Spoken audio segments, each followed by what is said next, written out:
For Matt Edwards, it's the year he made it into the sporting history books. The first driver ever to win the British Rally Championship 3 times in a row. In sporting terms, it's akin to winning the FA Cup or Premiership title 3 times in succession. But it's a year that's been more than 15 years in the making. Matt from Colwyn Bay is a self-starter who's worked his way up the rankings with sheer talent and determination. The past few weeks a chance to reflect in his career and think about what the future might hold before the hard work begins again. It's quite surreal for me, really.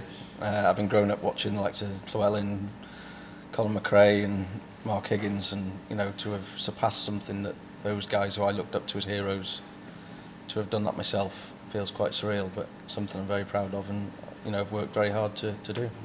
When I went for a spin with Matt just over 2 years ago, as he was putting his car through its paces in North Wales, no one could have foreseen that shortly after, COVID would change everything. And for a team that needs to know exactly what's around the next corner, it was a difficult time.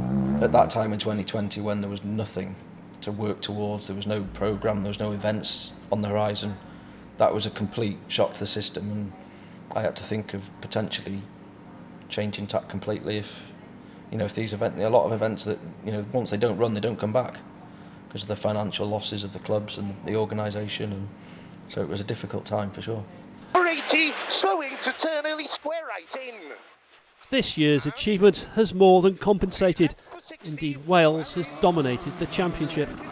Melvin Evans Motorsport won the team's championship, I won the drivers, and the second car in the team, another Welsh driver, Roshan Price, was second in the championship.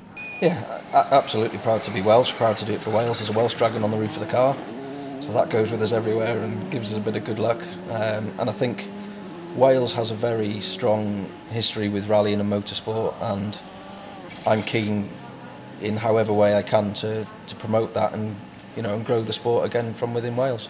But make no mistake, it's a tough sport to be in, and the costs are daunting, and the money has to be found. Obviously, it's not a job. There's no financial income from it. It's very hard to find the finances to make a next step up, which is a situation we find ourselves in again at the end of another year. And it's been the same year on year throughout the career, really.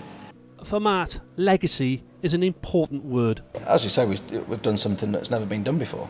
And for me, in a sport where there's so many big names that have been and gone and gone on to bigger things that maybe haven't achieved what I've achieved, it's great to have done something that I can tell the grandkids about, if you like, and that we've been successful and achieved something that hasn't been done before in a sport I'm very passionate about. But have no doubt, this is a young man who has his sights firmly set on yet more success at the highest level. Ian Lang, ITV News.